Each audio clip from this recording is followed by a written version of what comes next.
Hi, Mike. Hi, Dirk. How are you? Doing good. Are you home or are you somewhere else? We are in Sun River Oh, Nice.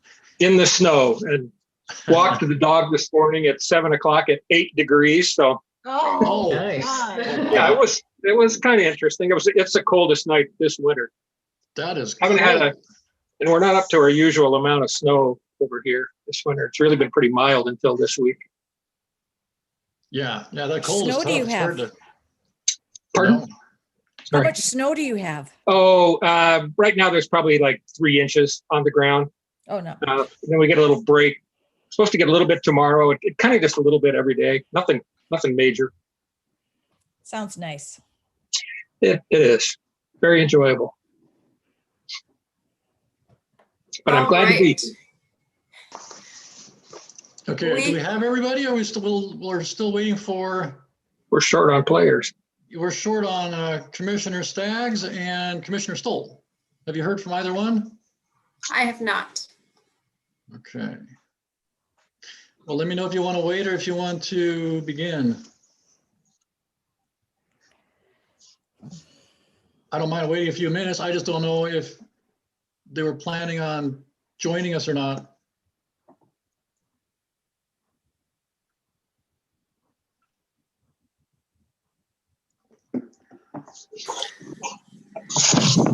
It'd be up to the will of the commission.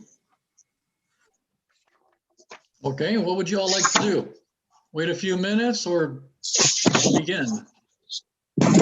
I'd say, why don't we begin? Me too. Okay, Me free. Sure. okay, let's do it. All right, I'm gonna call to order the Monday, January 25th, 2021 meeting of the Oregon City Planning Commission. We do not have any public comments. Has anybody signed up since we last talked about that? Nobody has signed up, although I'm not sure if Mr. I see Keys would somebody like to down there. speak. Okay, No, I'm just here to listen. Thank you. okay, thank you, Mr. Keys. All right, so we'll start with general business.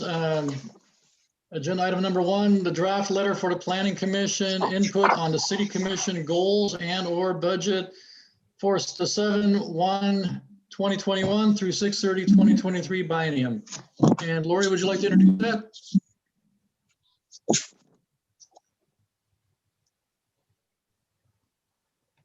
There we go. Thank you very much. Laura Terway, Community Development Director for the city. On the screen before you, we have a draft letter. We have met a few times over a series of months to talk about what our recommendations would be for the City Commission for our upcoming biennium. The Oregon City works off a 2-year biennium, and within that 2 years, the commission sets goals, and then they also fund some of those initiatives associated with those goals when we do the budgeting, which also syncs up with that same timeline. In this case, our biennium is set to expire at the end of June this year. And so the commission will be adopting new goals and associated budgets for the upcoming biennium. And so we had asked the Planning Commission if you would like to identify any particular issue or anything that you would like to pass forward to the City Commission for their consideration as they go into their goals retreat. The goals retreat is scheduled beginning on Friday and going through Saturday of this week. So if the Planning Commission approves of this letter, or I have the Word version up so we can make some modifications to it as well, we'll forward that over to the City Commission so they can take a read before their retreat this weekend. Last time we met, the Planning Commission had tentatively identified a number of items to be included in the letter, and then tasked Commissioner Staggs and Commissioner Schlagenhofer, our chair, to take a stab at writing the letter. Within that, it reflects the conversation of the Planning Commission, although I would note that there was one item that was added, which was to adopt a climate action plan as well.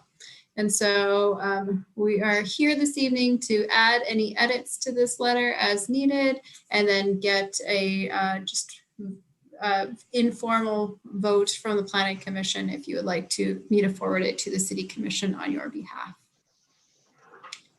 And I'm here to answer any questions, as is Commissioner Staggs and Chair Schlagenhofer. All right. Do we have anything?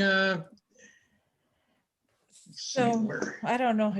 How do you want to call on us? Can you see us all? No, I need to change this because I've only got 3. I'm looking around and trying to add more to my page. There we go. Okay, now I got them all. All right. You gonna put your hand up, or well, let's start with Commissioner West. What would you like to add to that? Well, I'd like to ask, as the letter or the item was written, did you want to send all of those items to them, or do you want us to prioritize some of them? I believe they are prioritized in that order, which Well, is the reason I believe they were written in that order. Oh, Is that right? I thought I read opposite of that, but Ms. Turway, can you fill us in on that? There is a ranking in the chart at the bottom that I can show you in just a minute as well. But the first ranking is Did I miss adoption. it? It's adoption of our comprehensive plan update, which is first. And then second is the update to the municipal code to comply with our missing middle housing requirements in House Bill 2001. And then number 3 is reserve staff capacity and budget to implement a project identified in the comprehensive plan update. So I think that's acknowledging that we're going through this big process. We're going to hear a lot of priorities from the community, and we're going to identify those. Let's save space for those priorities rather than pre-pick them right now. So there's a note that says examples of projects we have heard from the community over the years in no order include the Willamette Falls Legacy Project, Advanced Diversity, Equity, and Inclusion, update citywide tree regulations, update Historic Review Board design guidelines, revise code to remove restrictions on short-term rentals in certain circumstances, such as owner-occupied, updated inventory for wetlands citywide, revise parking standards and process for adjustments, and then adopt a climate action plan. All right. So the climate action plan, that one's a new one. That's something that it's taken a few things to get this thing on there. I've talked to some commissioners from the city commission in the past about various parts of anything green, incentives for electric cars for staff, different types of green building, permeable pavement, green roofs, things like that, things that make a small difference, but it shows that we're a leader in our care for the climate.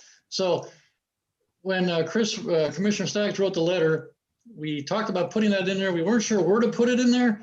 And so what we wanted to ask the commissioners was, where does that fit? It doesn't sound like it's something that can be done in 2 years. So in the comprehensive plan seemed like the place to put it. And we just want to make sure that everybody's on board with that, and that the commission, feels that it should be in there, and where should it be? So if you guys could talk a little about that and see if we've got that right, if that's kind of where we feel we should put some effort, or if it's too early, or, there we are. give us some advice. I have a comment, if I may. I think it's a great idea. Thank you. I think it's a great idea, whether or not it's part of the comprehensive plan. I think that would be a city commission decision, or if it's a separate plan. I could easily see, given the nature of this community and the citizens involved, where it could actually be a subcommittee or an informal committee made up of citizens. I skimmed through the Beaverton and Milwaukee plans. They're pretty extensive and they're pretty involved. Makes me jealous, to be honest. But I think we could sketch something out, based on those two plans and what Oregon City intends to do. So I think it's a great item to include. Whether it belongs in the comprehensive plan, I don't know. So I like it. Okay, thank you. Commissioner West, what do you think? I liked it too, and I skimmed through them as well. And Milwaukee's was much more comparable to something that Oregon City could probably do. And I did notice that they said one of their immediate goals was to hire what did I call it, a sustainability coordinator. But I suppose those are all details that are farther down the road. But I like that they had city projects, and then they did the business projects, and they really focused on partnerships. And so I was wondering, in on number 3 on our list here, regulations be incorporated, probably some of that worked into it, or could the wetlands into some kind of sustainability? Could those 2 items be put in, or into the climate action plan? I'd imagine it could be. I don't know if that would be for us to decide, but that's definitely, once the process begins, that's input that they'll definitely need. I'm not sure who would be running that, but those are definitely the great points. I think it's a great idea. All right, thank you. Commissioner Gage. I also think it's a great idea. I did look at the other reports from Milwaukee and Beaverton, and it is quite extensive what they've done. But what I wonder is if this is the right time, because we have so many things already in there. And also, I've heard that there's a lack of resources with staff from the city, everything else. Should we be adding something additional at this point in time to that list? Yeah, no, I hear those concerns, and the staff has those concerns too. There's only so much staff time, and we give them more and more things to work on. So that's why we're getting everybody's opinion, and then obviously the staff's opinion too. Let's keep going. Commissioner Staggs.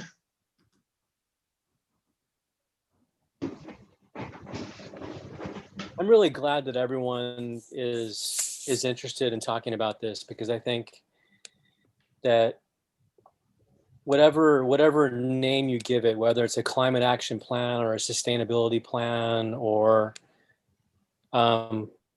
whatever the term is we use, I think there's a lot of things that we're already doing as a city that could be put in this category of sustainability and climate action. And if we look at the larger kind of U.S. And global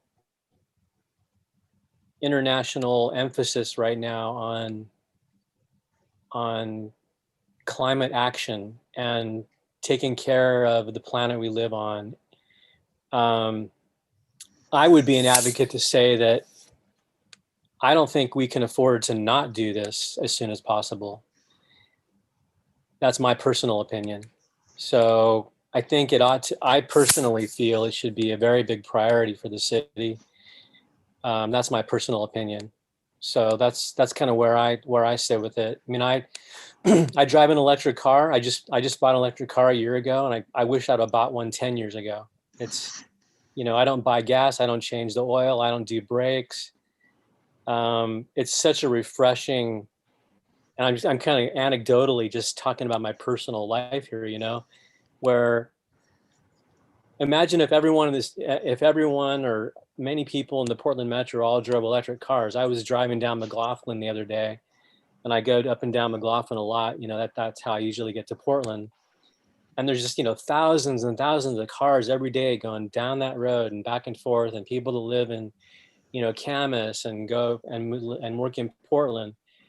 And you just imagine if everyone was driving an electric vehicle, how much less pollution we would have, and how much less noise pollution we would have, and how much nicer you could, walk along the river in Oregon City would be.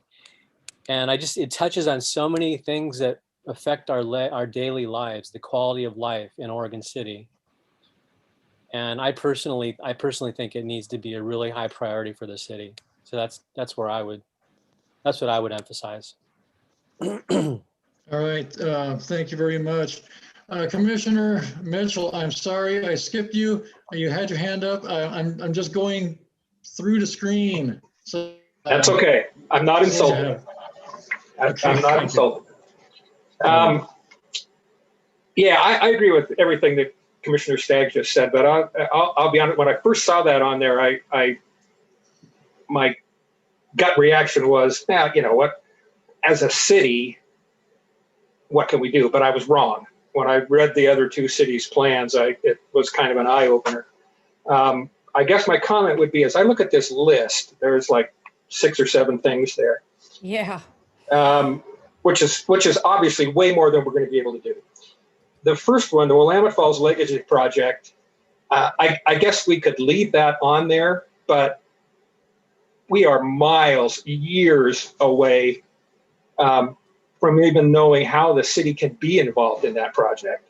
And until there's more clarity from the property owners, what their goals are, I guess I don't have a problem with leaving that on there. I should have said from the beginning. I know that number 3 says in no order, but I think we ought to try to prioritize them at least to some degree, because I think anybody that reads the letter, human nature, you're naturally going to pay more attention to the first things on the list. yes. So if it was, I would suggest to slide that Willamette Falls Legacy Project down to the bottom of the list, because we're in this biennium, I doubt that the city is going to have much in the way of decisions to make on that. And regarding when's the right time to talk about climate action plan, that one and advancing diversity, equity, and inclusion, those to me are a little different than the other items on the list. The other items are code revisions and kind of implementation kind of things. But those 2 high-level goals about advancing diversity and adopting a climate action plan, those to me need to live first in the comprehensive plan, which is our overall goals as a city, and then the strategies and tactics that we use to support that goal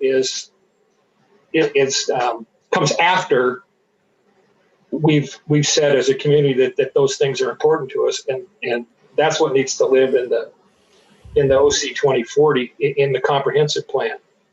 I'm rambling, but No, you're not. I don't think we can talk about implementing a climate action plan until we have on the record said climate change is life-threatening to us all, and as a city, we support whatever we can do. And so I don't know. Maybe I'm suggesting a second letter on that particular topic that could go to the OC 2040 steering committee to make sure that we have that committee is meeting some night this week. I forget, maybe tomorrow night or no, Wednesday. It's Wednesday night. And I think it'd be great just to have a quick letter from Chair Schlagenhofer.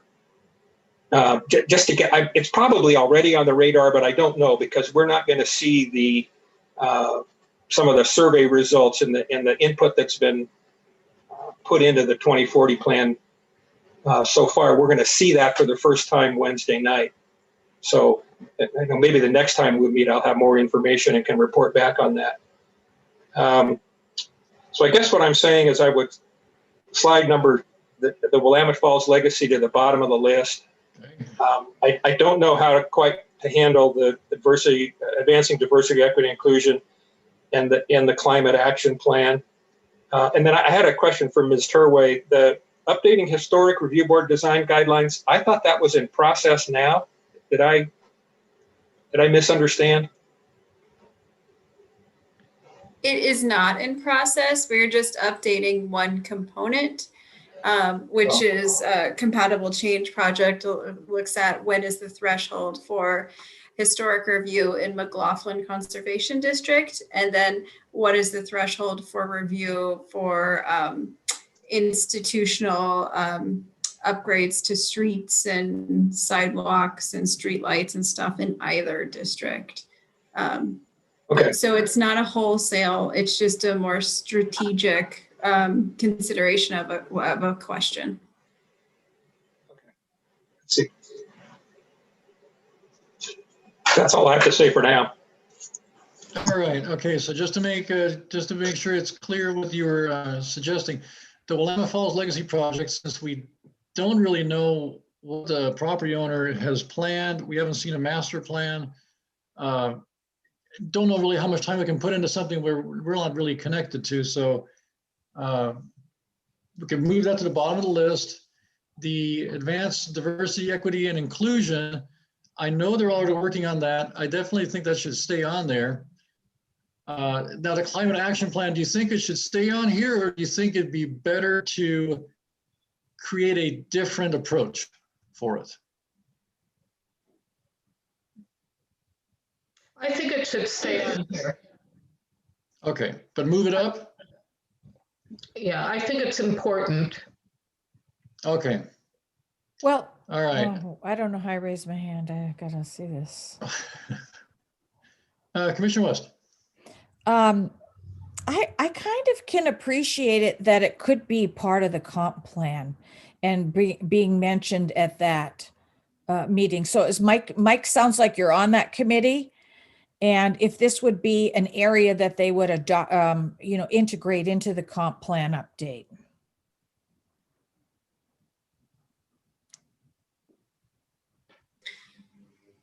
Yeah, and what we expect is the comprehensive plan will identify really what the community's priorities are, and then we'll have a separate list of projects of things that we should be working on to implement those as well. And so we'd see some of these. So it's connected to the comprehensive plan, and the comprehensive plan would identify it as something we need to do, and then we'd have this list of projects for the next 20 years. Okay. My other question was, has there been problems or challenges that these particular items came up, like the tree-wide regulations or the wetlands or parking standards? Is there something or why did they get on the list, or how did they get on the list? The list was created through really two different things. This is what we've heard over time, and so planning staff had been logging these issues as they come up, and as we had been either provided direction from the commission, or they just kind of keep coming up, and then the planning commission had added to that list and revised it as well. So tree ride regulations and looking at a forestry program or how we regulate trees has come up quite a bit throughout the years. The design guidelines has come up. That is a little bit more historic review board. So it was on the planning division list, and the planning commission adopted the planning division's list. So that's why it made it to your list. You may want to remove it, even though it is on the list somewhere. It's something that we've heard. And then also the short-term rentals has come up in the last couple of years about making sure that we revise them in a way that makes sense and allows them to be easier. That discussion is better in the context of the comprehensive plan, because we need to understand the impacts on housing when we make those changes too, to make sure we're thoughtful. A wetland inventory has come up. We found a wetland that wasn't regulated within our overlay district. So a few years ago, actually the last biennium, we had a request from the Natural Resources Committee to re-inventory all the properties in the city. And so that was just something that we know will likely come up. And then the parking standards was added by the Planning Commission because there was a couple of parking adjustments that came up. Though I'm not totally sure that this rises to the comp plan level, but it's okay. And then the climate action plan was added. And then Willamette Falls Legacy Project. I wouldn't guess a venture as to how quickly or slow, but I can tell you that everyone is working very hard on it. So,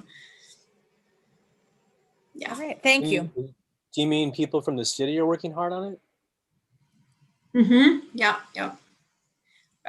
Yes, a large portion of my time is on that. Or we have a Willamette Falls Trust that's working, and we have a lot of staff both at Metro and Oregon City and other partnering agencies working on it as well.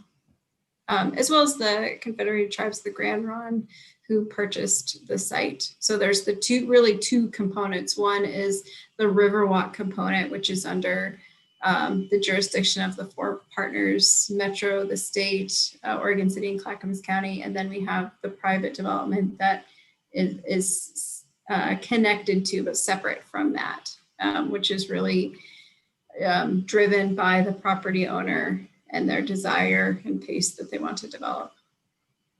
Mm-hmm. Thank you. Ms. Turway, I'm a little confused. The document we have up on the screen that we're all sharing, it's got Willamette Falls Legacy Project on the bottom. Did you just move that? I did. Yeah, Okay, you had mentioned moving it, so magic. I figured we'll just get it done right here so you guys can all see it. All right. It's magical. It suddenly moved. I couldn't understand it. Okay. Did we want to move the climate action plan up underneath diversity? Commissioner West? One other question, if you were, Ms. Turway was just saying that the Historic Review Board design guidelines really could fall more under the Historic Review Board. Well, could the wetlands fall more under the Natural Resources Committee? Because this feels like a very large list. And are we asking City Council to narrow this list down? Or is that what we're doing here? Well, my understanding was we're giving them ideas. Obviously, they can't work on all of them. Yeah. But these are things we think are important, and obviously they're gonna have their version of important. And maybe if we agree on similar things, they'll feel like those are the ones that are gonna get some kind of more attention. Yeah. More attention, right? So, but if we put them in our order, at least they'll know what's important to us. Okay. So are we happy with where this is at? Because how much time, Laura, how much time do we have to get this sorted out before we need to send it off? Tonight? We have till Thursday. Okay. Tons of time. Can we get this sorted out tonight? And I would add that, so number 3 is really just saying, let's save space. Let's save budget. Let's save staff time to implement a project from the comp plan. We're not going to get all those in the biennium. So I can't imagine. The comp plan process will help us maybe figure out what is the most important to do. So there is a little bit of leeway in there as well. Okay. All right. So if we agree this looks good, do we just casually agree to it and send it off, or do we need to make a motion or do we want staff to give us well, it's already been modified.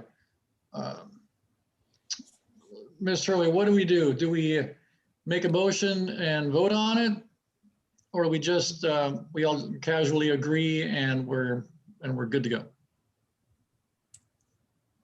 Let's do a motion. Why not? Okay. All right. So do we have a motion to approve the? Can you bring the list up one more time now that it's been rearranged? Yeah, we need to make sure we're happy with everything. Any way to make it bigger? My old eyes won't work. There we go. I got a few comments that I'd like to make before we say this is done. Absolutely. Commissioner Mitchell, did you want to just read this, or did you have something to say before we take a comment from Commissioner Staggs? No, I just wanted to look at it as it is now before considering making a motion, but I want to hear what Commissioner Staggs has to say. Okay, Commissioner Staggs, go ahead. Well, to simplify it, if we know that the Willamette Falls Legacy Project is already ongoing and taking, as Laura said, a lot of time from staff already, it seems to me that's already one of the top priorities on this list. So either, I guess this list isn't really, the list in number 3 isn't really a prioritization of those items. No. It's just a list. It's just a list of the items. So I'm happy that all that stuff is in there, but I do agree with Daphne that, am I pronouncing your name right, Daphne? Yes. Okay. So I agree with her that, you know, the updated inventory, wetlands, if that's already happening, does it need to be on this list? And then if the tree regulation, I mean, what stuff is on this list that's already happening that we don't need to bring up to the city commission, I guess is my question. And if that's the case, then could we just take it off this list? Of the list, the only thing that's happening is the legacy project, and then whatever little work we've done for advancing diversity, equity, and inclusion. Nothing else is funded or is happening right now, or is Okay. scheduled to. Do you recommend that we just leave those things on the list just so everyone is reminded that those are things? You've already said they're ongoing, so I guess that's why you put that on there, right? I think you're fine either way. If you have it on the list, then it perhaps identifies it as a priority for the Planning Commission. If you want to take it off the list, you're fine too. Yeah. So I'm personally fine with everything the way it is, and I would imagine that the City Commission is going to review all this themselves. They're going to sit down and look at this, and they're going to see all these items, and then at some point in the near future, the climate action plan or whatever other thing on this list might end up being a part of the comp plan. Is that a good description? Okay. All right, Commissioner Mitchell, did you have anything you wanted to say? Yeah, just I'm fine with this list the way it is, and I'm going to make a motion here in a second. But I think what'll happen, how these are going to end up with a priority, is we've got a comprehensive plan now. We're going to finish an update, and then if we pin those two up on the wall side by side, we say, okay, what's changed? A lot of this is it's going to be the same priorities and same goals that we have in our comprehensive plan. But, oh, wait a minute, here's something. We didn't talk about climate action at all as a city in our old comp plan, and now it's a pretty high priority based on the work of the update groups and the public input. So that now becomes the top priority. So I think they're going to shake themselves out and sort themselves once we have the comprehensive plan update done and we look at where things still match up and where things are widely divergent between the two. So I'll make a motion at this point that we send this letter as shown here to the City Commission. Second. Okay, we have a motion and a second. Call roll. All right. Commissioner Novak. Aye. Commissioner Mitchell. Aye.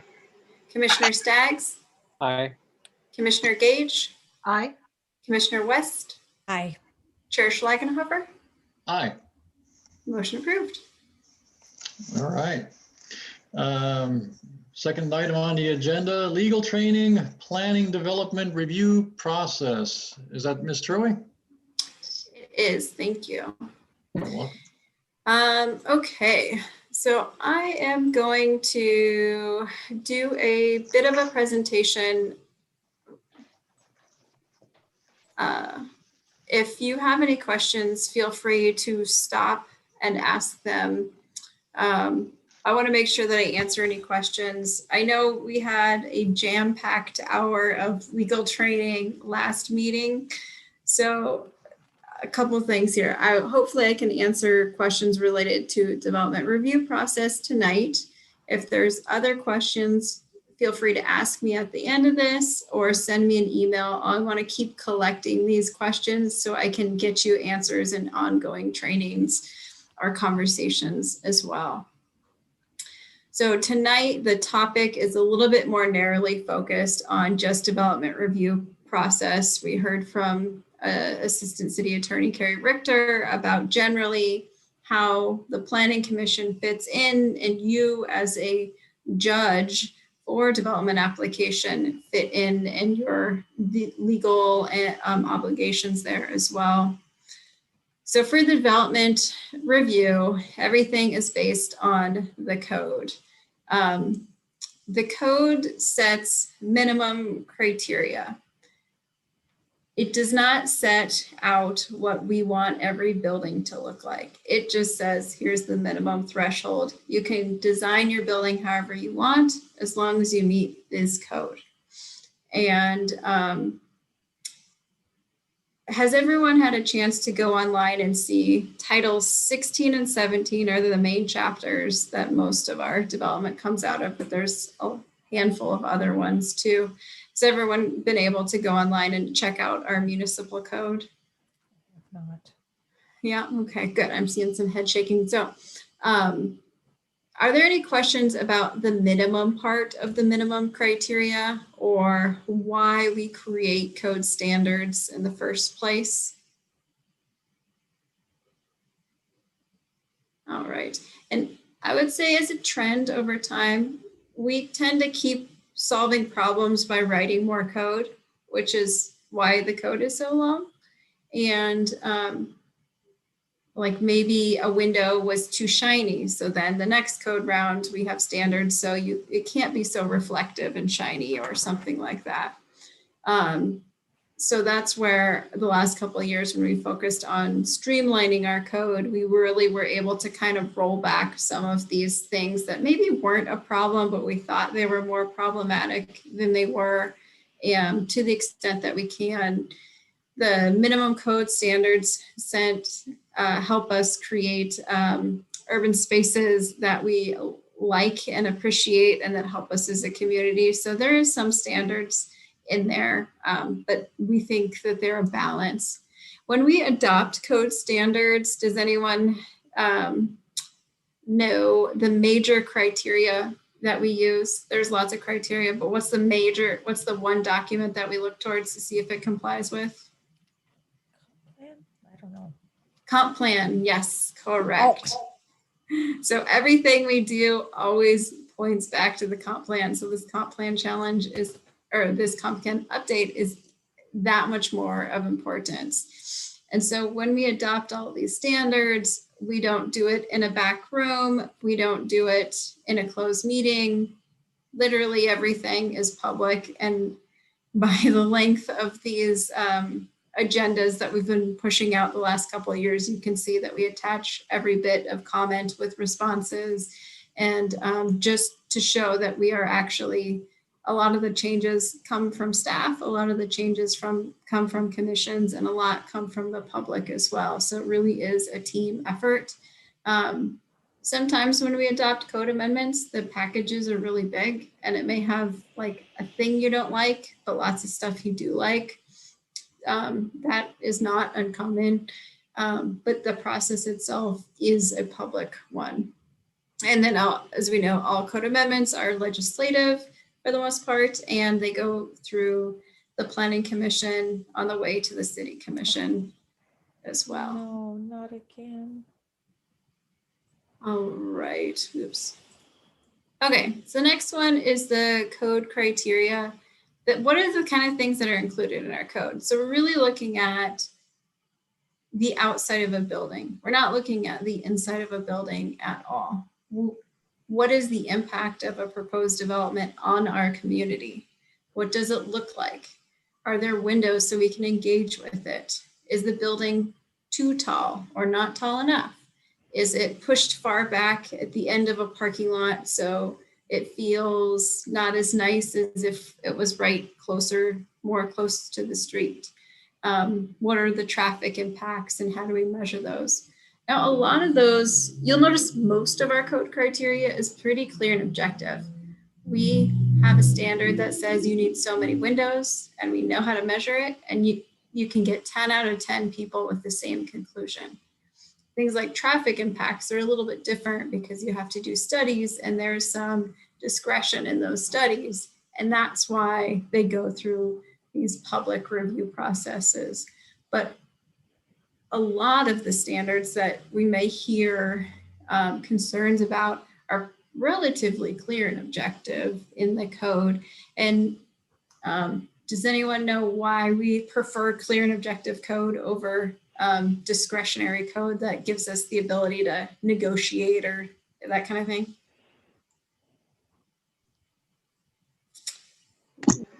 Required by the state, isn't it? We have to provide clear and objective standards. We do for housing, and that's it. But we just like it, and we've always liked it because it provides a space for a developer to know what the standard is and for us not to change the goalpost on them, and for staff and for the community as well. So everybody knows what the minimum threshold is.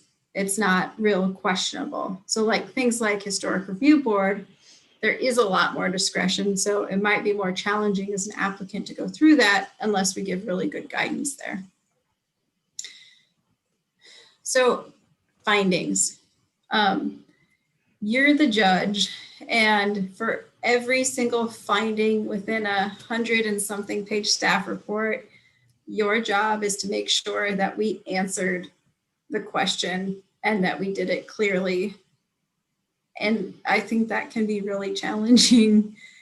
So I think this is why everyone keeps saying the Planning Commission is one of the hardest jobs at the city, let alone it being a volunteer position, because this criteria that we have right here, it's really long and it's just one criteria, and it's kind of complex if you read into it. You know, what is every building material in their entire building? So staff will do our best to list out what it is, tell you where you can find it. So here's the explanation. Here's where you can go to double check, and then go through more details of, you know, like what the exposure on the siding is, or things like that. Now we don't look at color at all in this context of Planning Commission. We just look at what the material themselves are. So we couldn't say, oh, you're doing this kind of material, but we want you to do another kind of material, unless it was related to a criteria. In this case, they have a menu of stuff, and we're saying this is what we like, but they could do none of our preferred building materials and be okay in this example finding, which is actually a little bit of an older code anyway. Laura, I had a question. Yeah. When code overlaps, like when the Historic Review Board has their say in it, if we say, you know, hardy plank is okay, but then the Historic Review Board says, but it's got to first, do they make a decision on the type of siding before the Planning Commission does, or who goes first? Yeah, that's a really good question. And I think it's really challenging when you do overlay districts at all. For example, Historic Review Board, you have to meet all their design guidelines, and you also have to meet all of our design guidelines. So say you're doing a multifamily in a historic district, you'll have to meet all the multifamily standards, and you have to meet HRB. You're going to have to do that analysis to make sure you meet both, but you can't get the approval at the same time. You normally do one, then the other, because they affect each other. So there is risk there. Overlay districts can be kind of like that with geologic hazards, because those geotech studies can move foundations and change some of those buildings. And so if you don't do really good due diligence, some applicants have had to go back. And it's not how the city administers the code, it's that the development is sort of a discovery process when you're doing technical studies. And if you don't do them up front, it may change things on the design further down the road. But there's no requirement to get, you know, a right-of-way permit before you get historic review board approval or planning commission approval. The order is up to the applicant in the way that makes them most comfortable. But we do talk a lot of pre-apps where there's overlays and things like that, or there's multiple standards applying. Most of the time on those are spent talking about those discrepancies and places to look at or think about ahead of time. But Okay, so if an applicant wanted to build in Kenema and it came to the city for advice, I mean, are there good guidelines as far as guiding the applicant through, or is it completely up to them to figure it out? oh, for historic review, we have our design guidelines and things like that. But there's always, just like in our code, we have a clear and objective path, and then we have a discretionary path. The historic review design guidelines, in some cases, there's more specific. And if you want to do things, you can, but it's much more discretionary, which means risky on behalf of the applicant. They're pretty clear, the design guidelines, but they're guidelines. They're not criteria like you were looking at.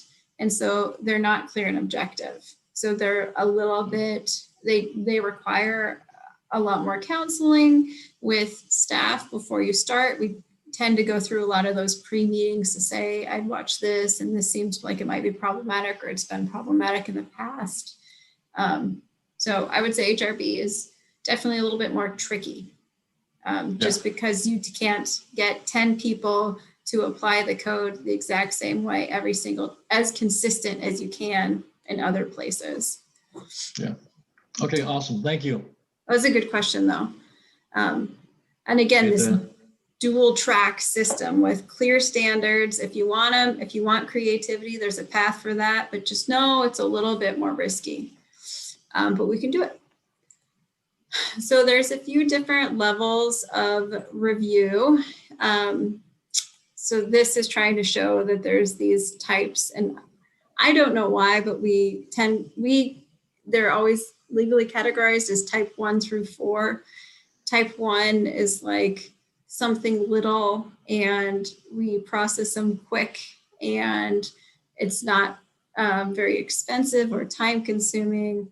It's very clear and objective. Type 4 is where it's very discretionary, lots of public hearings. So I'm going to go through a couple examples of one. So this first one is this type 1, which is a staff level review. It does not have any public comment at all. It is like these types of home projects that you would do. And does anyone know why it doesn't have any public comment period in it? I'm imagining it's because it meets all the city codes. There's no variances required. Right. So it's got no discretion. The home addition meets the setbacks, the height, the design standards, and the lot coverage. The deck, same thing. It's not taller than it needs to be, and it's has the right setback and things like that. If this is a recognition that when we have really clear code, the process can be quick and easy, that everyone who does a minor shed or deck doesn't need to go through a 4-month-long process. That would be a little bit much. And so that's why in this last couple of years, when we looked at equitable housing, some of the processes that we used to take forever to do and have public comments on became type 1s, such as 3 and 4 plexes, some acknowledgement that we can have really clear standards, and we don't do a public comment period because that would just be frustrating for everybody, because no matter what your comments say, the results are still the same. So here's an example of what we would review on this deck. Again, the setbacks, the height, and easements. So when we review things, they go through 3 departments. So it would come in to planning is always the first stop, and we look at all development or all permits, and then we will send it to development services in most cases, not all, and they check for easements. And then we send it to our building department who looks at that structural stability. Then we issue permits, and then our inspectors are out in the field at very specific points in time to do those inspections to make sure that it is safe for the public and doesn't fall down on anyone or anything like that. And it's built per the approved standards. Yeah. When does it go to soils? Like if it's on a slope, who catches that? That our public works does. And so planning will flag it as within the overlay, and we don't advance things until the overlay is addressed. Yeah. So it can see if it's in a slide area and if somebody needs to look at that. Mm-hmm. And if you've ever filled out our applications, I know we're saying type 1 is easy and over the counter, but that does not mean that the application is short. It has a million questions because we want to ask everything up front so you know what we're looking at. We tell you what the answer needs to be approved. So hopefully it's there's not a lot of frustration there. It's just, it's better than doing taxes, but you know, it's kind of long. So the type 1 review process can take anywhere from 10 minutes to a week. So if we're doing a sign, we can just do that real quickly. But if it's a small addition on a commercial building or a house or something like that, that's where it's kind of got to go through the multiple departments. So it takes a little bit of time. The type 2 is what a majority of our applications are, probably type 1 with the type 2 trailing behind it. That's where we have this written decision and there's a comment period, but not a hearing. So here's some examples of some type 2 applications. So multifamily, office, commercial, and subdivisions and things like that. Does anybody know why, if you have a really, really big commercial shopping center, that is still a type 2 as opposed to a 2-lot partition, which is a type 2? They're treated the same. It's because the same level of discretion. It's what runs these, what really is behind the scenes, identifying what your level of review is discretion. Type 2, you know, in all cases, whether it's a big shopping center that's maybe interesting to the community or a small 300 square foot addition that's maybe not so interesting in the back of a building, is because the criteria is the same, and the criteria is for the most part clear and objective. There is some discretion when it comes to the traffic study, so that will always kick it into a type 2 or a public review process. But for the most part, you know, 10 out of 10 people will be able to measure the number of windows, the height, the setback, how much articulation and modulation, how flat or modulated the building wall is, all the same. Even though what about a type 2 application where they're asking for a significant number of variances? Does it still stay a type 2? It does. It doesn't matter how many, it just matters what variances. Variances are an interesting note because in our code, we have a list. We say everything is a type 3 except things on this very specific list. And if it's on this specific list, it's a type 2. And so you can have a lot of those type 2s all happen at the same application, and it will still be a type 2. One thing I would say though is, oh, sorry, go ahead. And what's the appeal right for the applicant or a neighborhood or neighborhood association on a type 2? The appeal is the same whether it's a type 2, 3, or 3, which is you have 14 days from you have to participate in the decision, 1. 2 is you have 14 days from the notice of decision to appeal. That appeal goes to the city commission. So whether it's a staff level decision or planning commission decision, the appeal is all treated by the city commission because they're the final city say. And we're in a legal process and they're the final jury at the local level on our behalf. But I would say, like, if you have a really large commercial complex or something like that, we tend to see them come in as a master plan, which kicks them up to the planning commission anyway. You know, legacy project. I would imagine the landfill redevelopment, if that ever happens. And, you know, some of these larger things will probably end up being there. Walmart back in the day was always type 3 because they had some different variance type things that they needed. So we tend to kind of see it with the big stuff.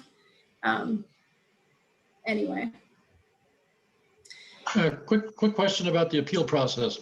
So if some neighbors, they don't like a project, condos, a building, and then the project gets approved, they can appeal it.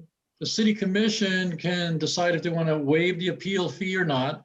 And then if the city commission agrees with the planning commission, then what is the next step? They can take it to LUBA? Correct. Yep. And how much do they have to pay LUBA, or can LUBA also waive the fee, or is there no way to waive a LUBA fee? Or is there a fee? There is a fee. You have 21 days from the notice, from the final city decision, so that city commission decision, to do a notice of intent to appeal to the Land Use Board of Appeals or LUBA. I thought we've seen ones where someone had asked to get the fee waived. I'll ask that. I'll put that in my carry question list and come back to you on the fees for LUBA. Okay, thank you. And then Sorry, go ahead. Oh, go ahead. I've got another question on the appeal process. So you said on a type 2, they have 14 days to appeal. It's insane on type 3. Okay. And how does someone get standing to appeal a type 2 decision when there isn't a public hearing? They have to make a written comment. So we will, let me skip ahead for a second. So here's a land division. I'm going to answer your question real quick. Here's a land division with some example criteria that we take a look at. Stormwater block. So stormwater impacts discretionary, traffic impacts discretionary. Lot size, not so much. Lot depth and width, no. Block length, no, unless you're asking for an exemption. So you can kind of see how these are a big bundle of a lot of criteria, some of which are discretionary and a lot of which are not. For this type, let me skip ahead to this notice. So you have to, for a type 2, we send a notice. We post notice on the website. We mail it to properties within 300 feet. This year, we started something that goes above our code requirements, actually. We mail them to the property and to the owner. And if those are the same, then we only send one notice. If they're not, then so the intent is to mail to renters or each unit with an apartment complex, which we did some stuff at the Cove and it made a really big mailing, but the intent is to be more equitable and make sure that everyone can participate, not just property owners. So we also post signs on the property and email neighborhood associations, a bunch of people too. So within the type 2 notice, we have at the very beginning something that says, give us your written comments. I do want to also acknowledge that at the bottom of every notice and before every hearing, we do this statement about the city recognized neighborhood association can get an appeal, can get their appeal fee waived, provided, these meet these standards where they talk about a general membership and that kind of thing. So your question was, how do you get standing? The answer is that you have to participate, and this is how you know how to participate in that. Okay, so how do I know that a decision has been rendered so I only have 14 days to make my appeal? Or do we do another mailing? Yes, after a decision is made, the planning division mails a notice to the applicant and their representative, and everyone was standing. So if you've made comment, we will mail you a decision. And that happens too for like all these code amendments that we've been working on all these years. Everyone who participated knows what the result was. So they all have an opportunity to appeal. And another change we made this year for our notices, by the way, is this right here, the neighborhood association. We used to just list the neighborhood association, but we had a request to add the date of the neighborhood association meeting so that if maybe you went to your neighborhood association meeting, you can remember kind of what the project was if you were there, or it acknowledges that we do require neighborhood association meetings. Now, the purpose of neighborhood association meetings is really to provide a mechanism for the neighbors to speak with the developer before they submit, and to put the neighbors on notice that they might be seeing these one day so that they can participate. They don't need their approval.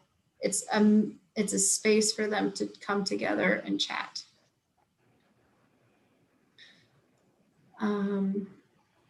Okay. Is that notification to the people that have standing, is that emailed or is that snail mail?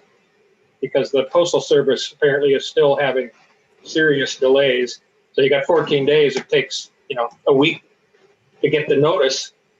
Now I only have a week to appeal. Week would be bad. I've not seen it that bad, but I don't know. I don't know. I'm just believing what I read. Maybe I shouldn't do that. Yeah. So our code requires that we snail mail it. So we snail mail it, but we also do email it when we have people's email address. We don't always have their email address. If they snail mail in a comment, like a type 2 would probably be type 3s and above. We tend to see more emails, but these days, I would say I've been here almost 18 years. We get a lot more email comments than we used to, where they were all written. So we do have more email addresses generally than not. So for the development review for this type 2 process, which is most things, we have a pre-application conference, which is a fancy way to say pre-development research meeting. So before they even apply, they pay us to research their proposal, and we shop it out to a lot of different agencies and get comments about what exactly we believe based on the plans that they give us, how they meet our code or not. So we'll do a cursory review of all of our code. We also send it out to our transportation engineer so they can start to identify areas of conflict or things that are needed in that study. We will bring on board our geotech at that point, those sorts of things. And then we have a meeting where we give all of that information to the applicant. And when we do that, that's public record. Everything we do is public record for the most part, unless we're really talking to, an attorney. So for the most part, everything we do is open and people can request those pre-application conferences. I would caution that sometimes development changes a little bit because we'll give someone a list of stuff they need to fix. And when they come back, it might look a little bit different. Sometimes for when we don't get enough information, we will tell them that they need to come back for another one before they can submit. So example, if you just give me, if you want to build a commercial building and you're at the very beginning and you just give me a map of where the building's going, but I don't know what each of the elevations look like, you got to come back. Because the point of the pre-app is to give us stuff to research so you have less risk down the road. Everybody knows what you're going to build. We have an opportunity to ask you questions or tell you, okay, based on this, we also need X, Y, and Z in addition. Then when they actually submit, we have legally up to 30 days to review it for completeness. We're normally around 20, a little bit more than 20 days. And that's because it goes through all 3 departments as well to make sure they have everything they need. And the purpose of that is that we want to make sure that when I tell the public that an application it has been submitted, I want them to be able to see everything. I don't want them to see 60% of it because the applicant keeps like trailing stuff in later. We want to make sure it's complete and it's good enough to show you guys or the public. Then we do our review, which is up to 4 months or 120 days is the state law maximum. The timeline for review is controlled by the applicant, which is why at some of these hearings, we may ask for extensions to the 120-day date. If the applicant doesn't want it to take longer, they say no, and it's happened. So if they would like an answer really quick, and we need more time because we either don't have enough information or we don't think that we can approve it, then we move forward denying it if we can't condition it. Then we come out with a staff report and decision. For those criteria, we have an obligation to try and find a condition if we can. If the application, say it has 50% of its facade is windows and we need it to be 60, if it is reasonable and feasible for us to condition that, which in most of the case it is, because they could either make a window wider or they could add more windows, then we add a condition saying you must, make this, revise your plans to meet our standard here.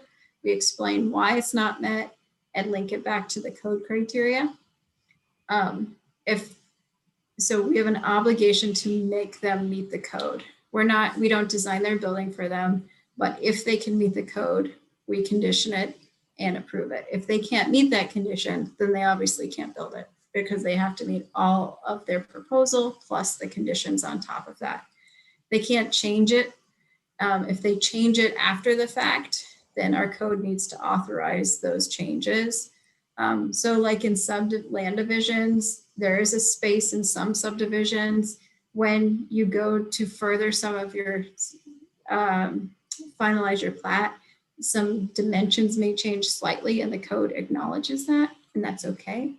But for example, for a commercial building, if you want to change to do a different window or something like that, like a window size or type or reflection, you can't do that unless you come back and get another review. So in that case, you would do like a type 1 for that easy change or something like that.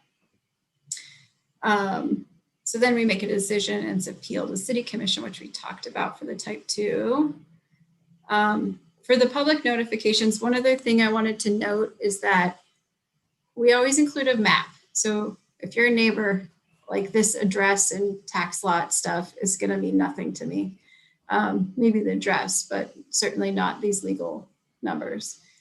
So the map will help us articulate where it is. And then we always try and put in image of what they're doing. In this case, someone wants to do a 2-lot partition. But certainly if they're doing a commercial building or something, it's helpful to show people what they want to do so they can either be more interested to get involved. We talked about that. We do have a website where we list all of our development projects, and you can sign up to be on it and to get those comments. So when we post them, it will send emails. So if you want to stay involved. We also send them to all the neighborhood associations and CICs every time we do noticing as well. But that lets people know that they can comment within the comment period. Okay, so type 3, this is your bailiwick, the planning commission. So I would say, so these are really conditional uses or variances for the most part, or master plans. Those are kind of the big ones, or code amendments, which we typically don't do very much of, but we have in the last few years. So some types of examples of things that you would see are like a school or a church or a nursing home in a neighborhood, because, you know, it's not unusual to think that there might not be one of those in a neighborhood, but you want to make sure that we have this more thorough review, because there might be impacts that someone might want mitigated, like we want landscaping around the parking lot so the headlights aren't shining into my windows and next door neighbor and that kind of thing. So conditional uses help us provide the venue for that. So for a review of a new school, recently had one, I guess, with the middle school, but here's some of the criteria that we look at. These are discretionary, which is why it's at a hearing. It's not just a little discretionary, it's pretty very discretionary. So it's suitable. The characteristics of the site are suitable for the proposed use, considering the size, shape, location, topography, existence of improvements, and natural features. I mean, you could get 10 different people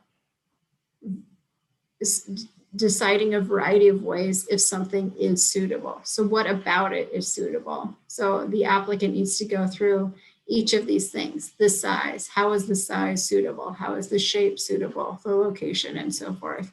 And their onus is to prove that they meet the criteria.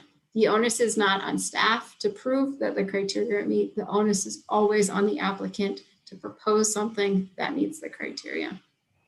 So you can see with these, this is where you guys get paid the big bucks, because, you know, a lot of people could decide two different things: if it will alter a character too much or not, if it substantially limits or impairs the surrounding uses. I mean, those are, you have a lot of room to figure that out. And so the applicant needs to enter facts into the record to prove why there is or is not being met. And the same with the neighbors there too. And then a lot of criteria that we see in most of the things that you review is back to our comp plan. So does it meet our comp plan? Because everything we're doing, including the code itself, is carrying out that comp plan. So type 3 is the same. We have that pre-meeting, they submit, we make sure it's complete. And then we still have, again, 120 days to review their proposal, including an appeal. And so we send notice of this one, and then we write a staff report and have a decision. Your decision is appealable to the city commission. And they, again, must have been participated. And then if they've participated, then they can appeal, and they can ask the city commission through a separate process for an appeal waiver if they want to. The waiver. Yeah. So, Laura, you're saying that in these type 3s, some of this is really discretionary, yet as planning commissioners, we cannot, as Ms. Richter was saying last week, we cannot just respond, well, we do think, like, for example, it doesn't fit the character of the neighborhood. Don't we have to speak to a direct point that the person had made in an application? And yes. What do they call that? Speaking to the criteria? Yeah. Yeah. But that's specific what we have to do, even though it's arbitrary. You are the judge making the decision on if that criteria is met or not. And so you need to, with each of these, you'll go through each finding to say, is there ever, does this make sense? Do we agree with it? Is there evidence in the record to prove that it's true? And you can disagree with it, and you know, we can have alternate evidence. You can ask city staff to look at something else, or I mean, you can ask the applicant, well, you did that, but can you do this? I don't want to give any examples about anything recently. So I'm trying to avoid recent stuff, but you could say if someone did, somebody wanted to have more detail on exactly how something would look in relationship to the neighboring property, then you can ask, you could say, I'm a little bit unclear on that. I don't understand how that works, and ask the applicant. So really the applicant should be providing that. If you say, this part of your traffic study doesn't make sense, or I've heard, you do those disclosures. From your disclosures, maybe you have, someone has told you something, or you have experience with a dangerous intersection and you're not quite happy with what their design proposal is there, and you think something needs to be looked at in greater depth, you could say like, hey, I think this is an issue, please look into it. And then whatever criteria that relates to, they'll have to add new stuff into the evidence to make sure that it works. So did that answer your question? That was kind of long-winded, sorry. Thank you. Okay, so the public notification for the type 3 is a little bit different because we have to tell you the meeting time. So we need to tell you when the first meeting is. We don't send a notice out every meeting, every time. We send one notice out and we say, here's the first meeting. If you want to know more, here's a website. Here's our name and phone number and email. You can call us. Here's the criteria that they're using to make a decision. So you can look at that criteria because we're asking you to provide comments. So this is how you know what to comment on. Okay. And then there's a bunch of legal stuff too that talk about like our hours and the authority of the planning commission, the appeals and that kind of thing. So we want people to testify. So we ask here for that testimony. We ask for people to give us stuff in writing early. That doesn't always happen. And nobody's obligated to do that. An applicant can come to a planning commission hearing and drop a 300 sheets of comment on the dais and say, please enter this into the record. And if you guys would like to read that, you may have to delay the meeting, or, it depends. It's up to you on how much you want to consider things. So if, for example, you might do a continuance so you can get all that. So we try and encourage people to not submit evidence after the agenda goes out, if it's going to be a large bundle, just because it's really hard, especially now on Zoom. It's even harder. Okay, type 4, same thing as type 3. Some of the examples are comprehensive plan amendment or zone change. So we're talking about the most discretion here that the city could ever have. And so in these cases, you guys are just advising this city commission on what a decision ought to be. So some of the example criteria, this is where it's extremely discretionary, right? Compliance with the comp plan, has at least goals and policies that are general, but at least they're in there. But this one, water, sewer, storm drainage, transportation, schools, police, and fire protection can be made available to support the range of uses and development allowed by the zone. That is one full sentence because the applicant needs to do an analysis to figure out if they're doing a zone change, what in that zoning designation is the most intense for the water system, and how can we make sure that the water will be available to serve them? Same for the sewer, and that might not be the same use. And transportation. So all of these different uses, what's a reasonable worst case scenario, and can it be met? Maybe we don't know what the actual use is at the point of a zone change because it's just a zone change. So within that zone change, we take a reasonable worst case scenario of how bad the traffic could ever be, and then start looking at what those impacts are. Is the zone change going to overload a street or make it so it can't really function at the level that we think it's going to? And sometimes that can be hard because, again, you don't know what's being proposed yet. You're just making assumptions on a reasonable worst case scenario. And so that's where some of the discretion comes into. What's your comfort level here? And how much facts do you want to know earlier on in the development process. So same thing, pre-app completeness, planning commission, it takes you however long it takes you. And then city commission, it takes them however long it takes them to.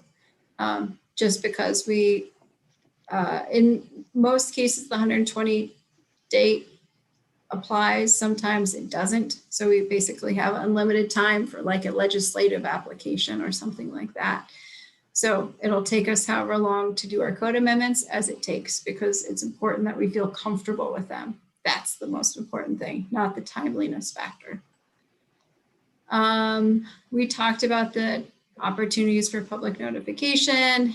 Thank you, Commissioner Mitchell, for helping be the advocate for this development projects. I think it was the whole Planning Commission, but I know you're a big part of it as well. On the bottom of our city homepage, click that button and you can get to all the development projects. Call us, go to the website, subscribe. Okay, that is all I had to share with you on the topic, but I wanted to hear questions. How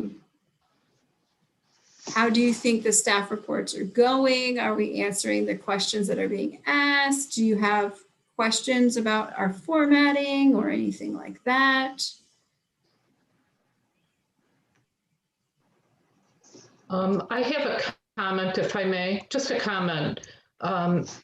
I have, it's been a while. I want to say at least a year. I did sign up for the email notifications. And it's really helpful if someone wants to stay involved, or if they know that their neighborhood is changing, or some other neighborhood, some project is coming that way. Having the email notifications is very helpful. I used to have to go and look. Now I get the email. So just thank you for the person who was responsible for implementing that. Thank you. It's a big help. Good, glad it works.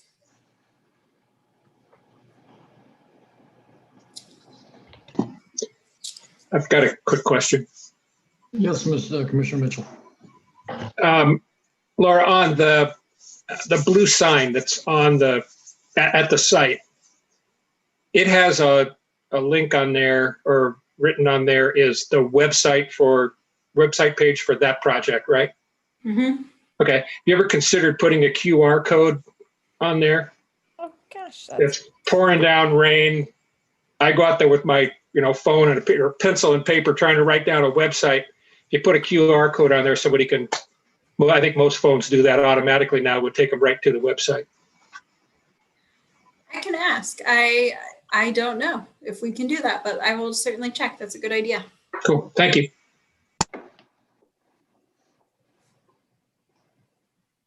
And hopefully we changed, I know you have all noticed that we changed our notices a couple of years back, so they're not flimsy and they withstand rain. So we think that was a good change.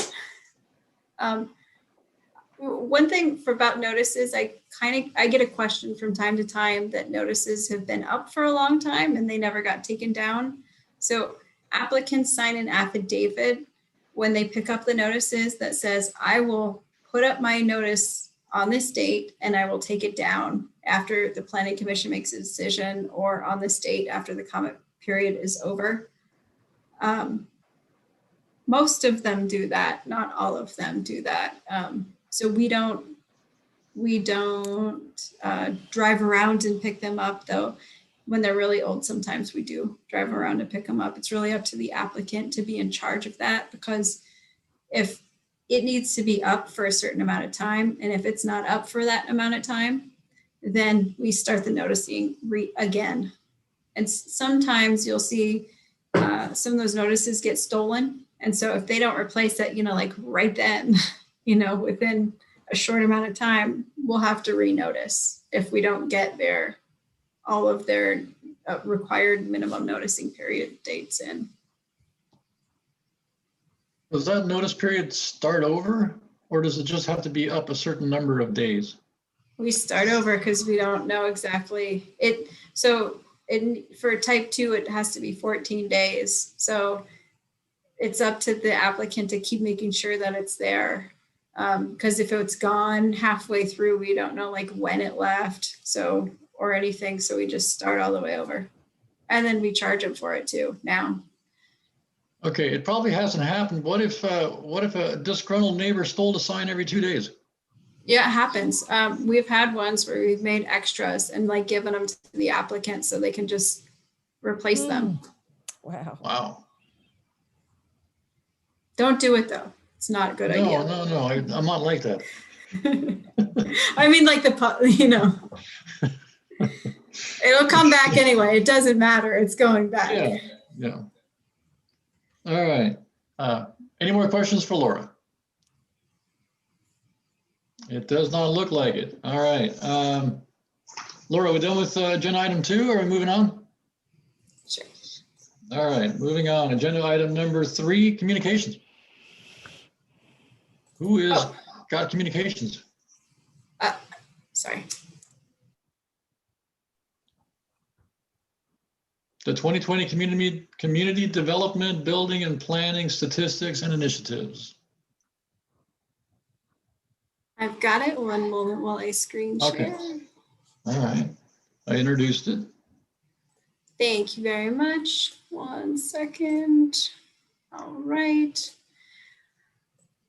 Okay, so this includes what I included in your agenda packet, but I did do one little tweak because I was waiting for data when we posted the agenda, and now I have the data for you related to the statistics from missing middle, which was on my list from something that you guys had mentioned previously.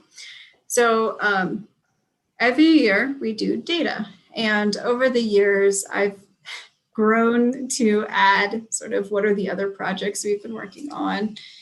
So this is the statistics and initiatives for the planning and building division. And that's only because I'm the community development director and these are by departments I'm in charge of. So it doesn't include public works stuff, even though they're part of the development review process because they're not under my umbrella. So let's get started. I'm going to go through this a little bit quicker because I'm sure nobody wants to hear one person talk for this long. COVID-19, it was a hit. We never closed to the public and we never stopped processing permits or doing inspections. This is, I'm going to toot our own horn and say that this is actually really rare for jurisdictions throughout the state, and I'm sure other places as well. A lot of jurisdictions stopped accepting permits of certain types or didn't do any inspections because of COVID. So what we did is we quickly went to electronic submittal and review of applications. And we had a little bit of an advantage because we had been kind of playing with how to do that for a while. This just reprioritized that project again. So we were able to make a seamless transition to not have people come into the office and submit paper applications in all cases, but now most of our applications are all electronic, so you can email it to us and or submit online through a portal, and then we all review it electronically. And for inspections, that was an interesting one. We were one of the first jurisdictions to start to use FaceTime and Skype. And so we do FaceTime and Skype inspections. And throughout the pandemic, we've done only that, or now we do, we allow like framing, completely outdoor inspections for new construction only, and a couple other of cases of live inspections as well. But for the most part, we transitioned extremely quickly to set up systems for electronic plan review. And we had been working on electronic plan review or software already. And so that was very helpful for us. So should be proud of Oregon City for this because this is a huge thing. I think you'll see it in some of our numbers that were still really good, that we were able to maintain things, and we just had a ton of work to do. And so I'm glad we didn't stop, because if we would have stopped and come back, there clearly was a need to continue doing things. We also did a lot of like upgrades to the office for protections, but we are open to the public right now, Monday through Thursday from 9 to 4, but almost nobody comes in. We only get a couple people a day on average. So our inspections for this year, I'm going to say, are normal. Last year, they were not normal. They were nuts. They were very, very high. This year, they're just normal. I would say the thing about the electronic inspections is it takes longer because someone is holding a phone or a camera and they have to pan very slowly so it doesn't skip. And we'll make them like, you got to show us the street address on the front of the house so we know it's gonna, we know what we're reviewing, and so there's a lot of stuff that has to happen. And so this is a normal number of inspections. We have a few inspectors, but it probably took a lot longer to do these in general. Here's our month by month. So 2020 is this orange. And the thing I would notice about the orange is it's not like it's the lowest of all the years. We've certainly within the last 6 years have had lower inspections. So yeah, it's on the low end, but it's not terrible. We were just dealing with a lot of years that were abnormally high. So here's the number of permits submitted, normal-ish, right? Pretty normal.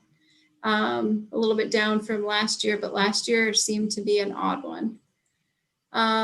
These are the applications that got occupancy. So some of the large things that were finalized this year.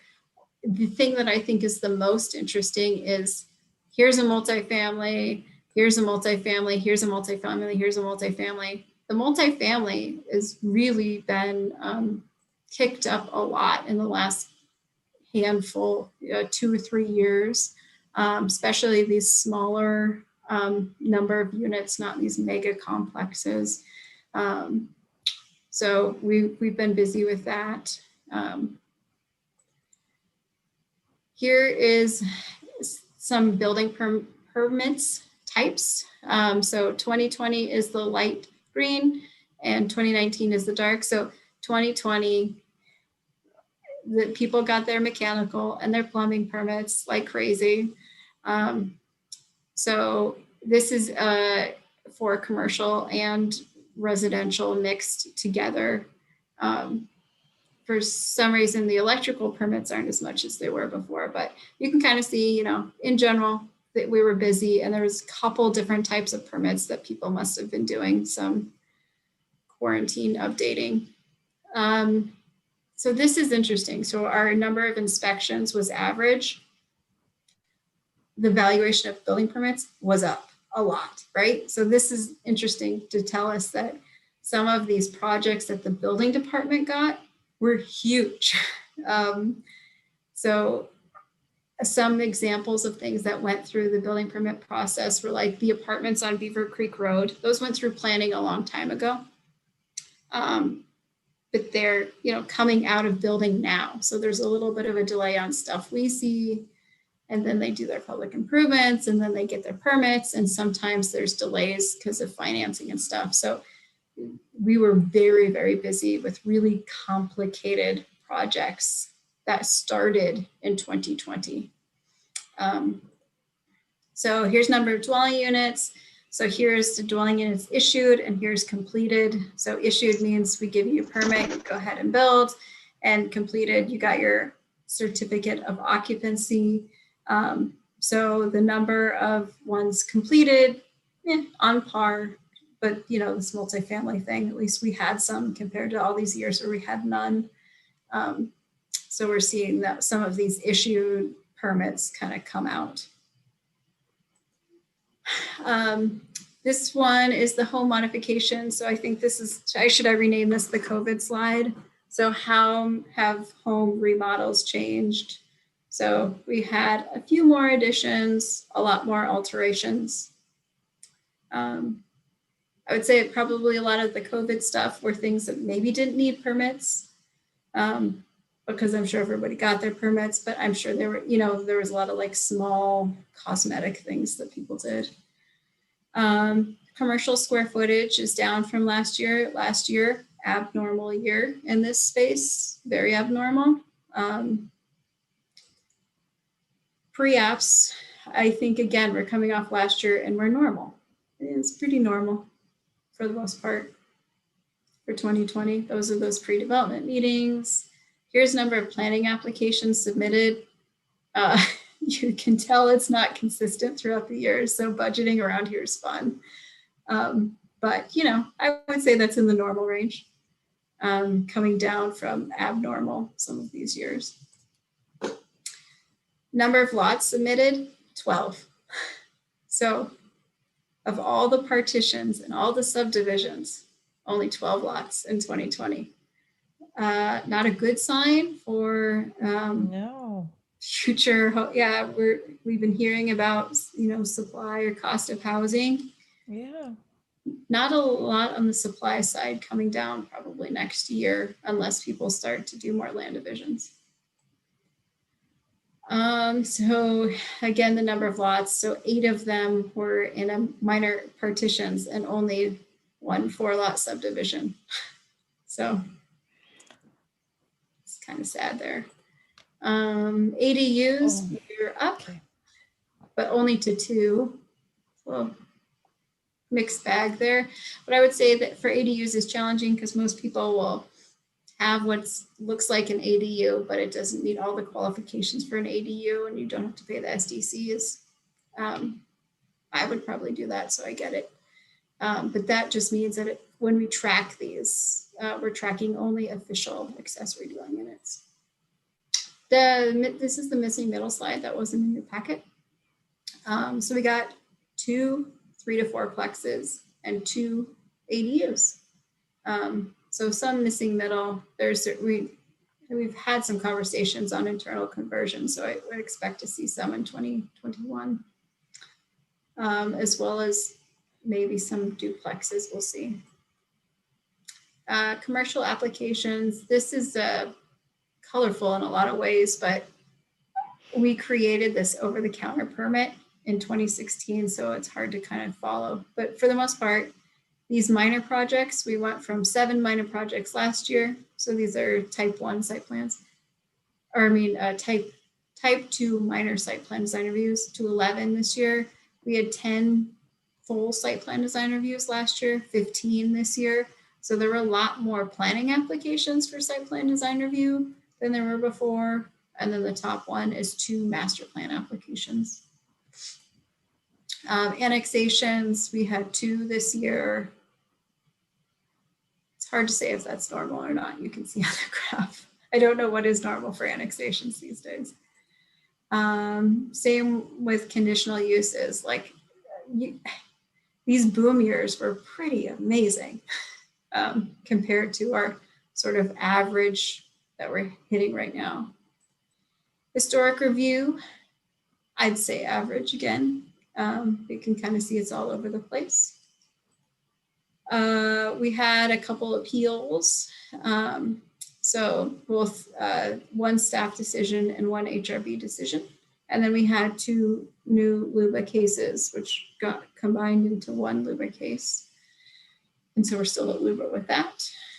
Other things we do are we support our boards and committees, including all the ones that you hear about all the time. The one not so talked about is our development stakeholders group, which is a group of community members and development community where we talk about these are the code changes we're proposing, or things like how we could change our processes. It's a place to get feedback on stuff before we push out to move projects. Or if we just get ideas on ways to be more efficient. Other things we talked about, streamlining and going digital. We we're in the middle of scanning a bunch of plans since we were not digital before. So that's our project that's been good to fill in spaces and time. Legacy project, we did a lot of work there, continuing to support the Confederated Tribes of Grand Ronde and build our relationships with local and Indigenous communities. For the transportation demand management plan, we did a new after hours parking lot availability program. So those signs in City Hall that tell you can use it. And then after hours. And then we also are in the process of a bicycle and pedestrian needs inventory for the same area within our TDM plan. So then we'll collect places where it feels uncomfortable walking at night, or where we need a bike lane or something like that. And then we'll prioritize those, and out can come some public works projects. Our code amendments were last effective in January. Can you believe it's been a year?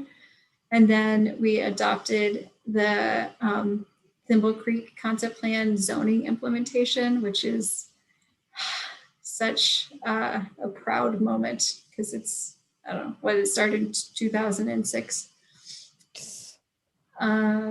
So we began these annexation code amendments. So the city commission directed us to do some code amendments for annexation factors and code. And so we're working with them on that. That will come once we get a draft that they want to move forward on. That's when we'll start the public engagement, which will include coming back to you through legislative applications and stuff like that too. OC 2040, I'd say that is the highlight of 2020, hands down. The amount of community members that participated. The one online survey alone, we had more than 1,000 people. I've never heard of us doing anything that got that much feedback. And beyond the number of people, we got people interested in participating from a variety of walks of life who hadn't participated before. And so very excited about that. And the PAT meeting is on Wednesday, or the next one. We're working with property owners to do heritage tree or grove designation in our Thimble Creek concept plan, which is a directive of our city commission. And then we worked on updating our transportation impact analyses, which we had talked about. They're still not done, but we worked on it. We adopted a city policy for tree removal of significant trees and implemented that in 2020. I think we had started that the year before. And then we kept our Tree City USA designation. We did our severely rent burden community conversation, and we're working on this compatible change project, which we had mentioned earlier about the threshold for major public improvements and when review should happen for non-designated structures in McLaughlin.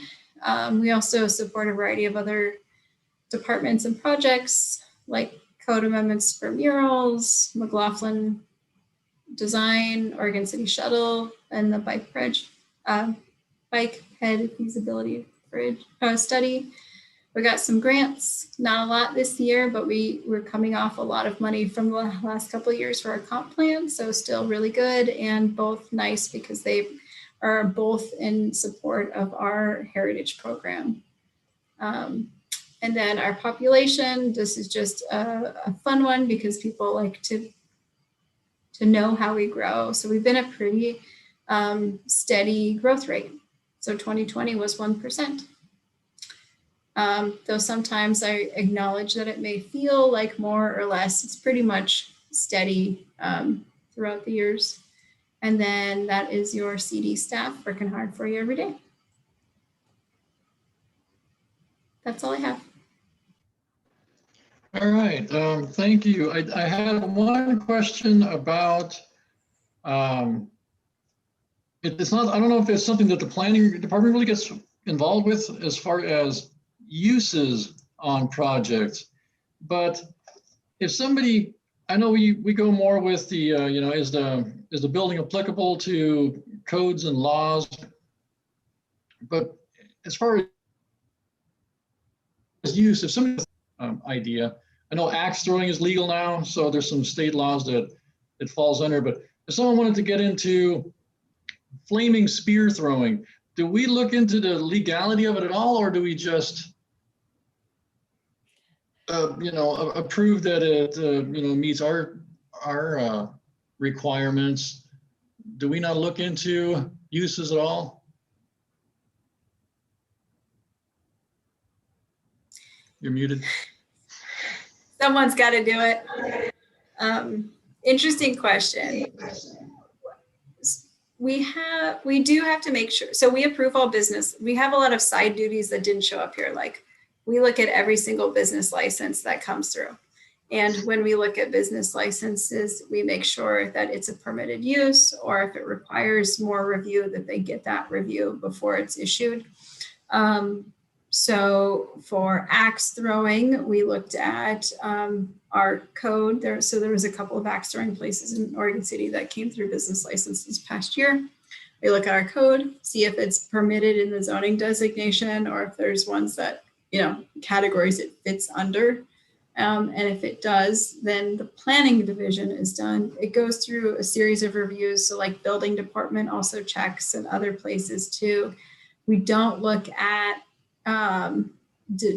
this planning department doesn't look at the Department of Health or anything like that. Our business license department may ask for certification from the health department that like a food cart has got their certification before we release our business license. But we don't look into the legality of things. We just make sure it's on our menu. If it's on our menu, it's good to go. If it's not on the menu, that's a problem. Okay. That was just something I've always wondered about. All right, any questions for Mr. Away from the commissioners? Commissioner Mitchell. You're muted. Now I just, here we go. Just a quick story and then kind of a related question. I wanted to compliment you for doing the virtual inspections. Coincidentally, I was talking to a gentleman the other day that I worked with for 20 years, and he was helping his son build a home in a county, not in a city, but in a county in Eastern Washington, and got to a certain stage of construction and called the county and said, okay, we're ready for our inspection. And they said, oh, because of COVID, we can't do that. So you're fine. Just go ahead. If you have any questions, you can send us a picture, but otherwise you're good. Just keep going. So I'm glad we did it the way we did. That's amazing. Yeah. That's Wild West right there. Yeah. And he was a little scared. And it's in kind of a Wild West county, I will say that. And just a quick question that's not directly related, and if you don't have an answer, I understand. When you showed the ADU and internal conversion numbers, it made me think of it. I know we spent a lot of time, and the city commission spent a lot of time on parking requirements for ADUs and internal conversions. And I know now that the state has come out with model code guidelines, and I think one of the topics in there has to do with parking for ADUs and internal conversions. Are we going to have to go back and change what we did in line with what the state might require? Yeah, and it's interesting, specifically parking, because so we'll go through this exercise to change what we'll review our code against the model code and see where there's places where we don't match up, and make sure that we don't have any unreasonable regulations, which is what the provision requires.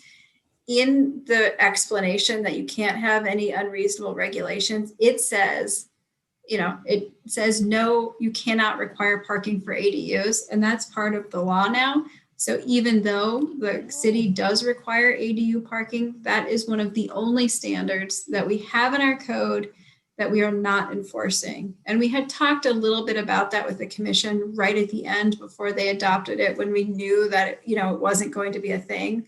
So it is in our code. We are not enforcing parking for ADUs because explicitly we are not allowed to.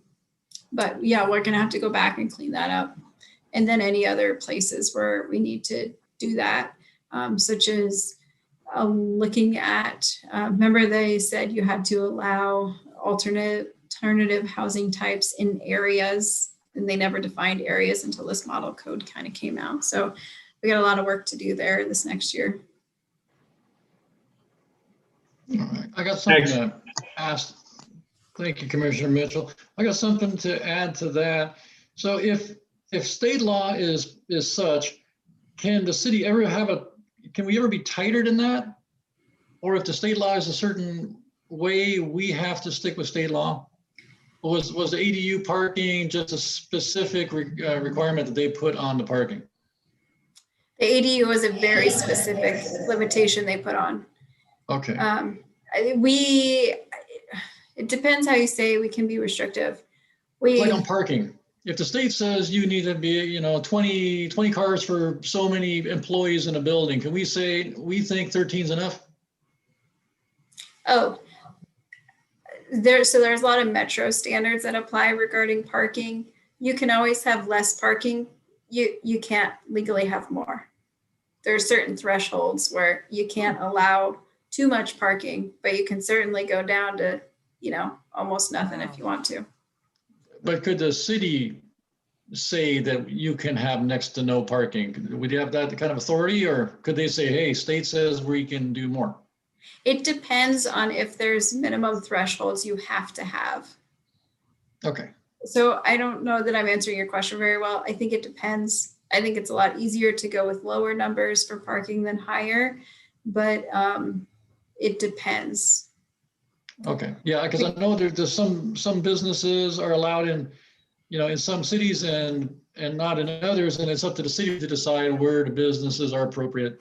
Where do you want can you have a gas station on every corner? Can you have a dispensary on every corner? And another city has some say in, saturation of those kinds of businesses. Yes. So back to parking, another example I just thought of. We used to have our parking requirement for restaurants was 0. And then we were out of compliance with the metro requirements. So we raised it to have a minimum parking for restaurants. So you're talking about like marijuana facilities, we absolutely could have said only the first 2 or only 1, in this area or that area. We ended up putting the provisions that they're 1,000 feet apart and all these other spacing provisions and things like that. But we could take in a use and regulate how maximum density, how much there could be. We have like housing obligations to make sure that we house a variety of housing types, and that situation gets a little bit different, but yeah. All right, thank you. Anybody else have any questions? I have a question. Commissioner Staggs. Yes, sir. Laura, could you send us that last presentation you did? Yes, I will. And I already posted on the website. I will send you guys the link. Okay, thanks.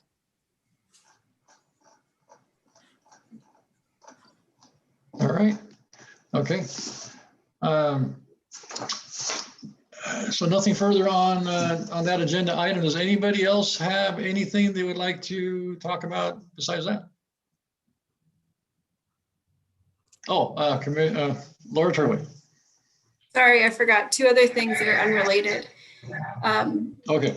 Our meeting on February 8th is going to be canceled due to a lack of agenda items, but we will be back here at the end of February with another meeting. So you guys get the night off. So you could study all this legal stuff and look at all our stats if you want to. And then also on February 3rd, Commissioner West and Commissioner Novak are going to be sworn in before the City Commission virtually over Zoom. So we will have that swearing in. We'll be there. Awesome. Okay. All right, is that it? Okay, we're adjourned. Thank you. Thank you for your work, Laura. Thank you. Thank you, Laura. Stay safe, everybody. Good night.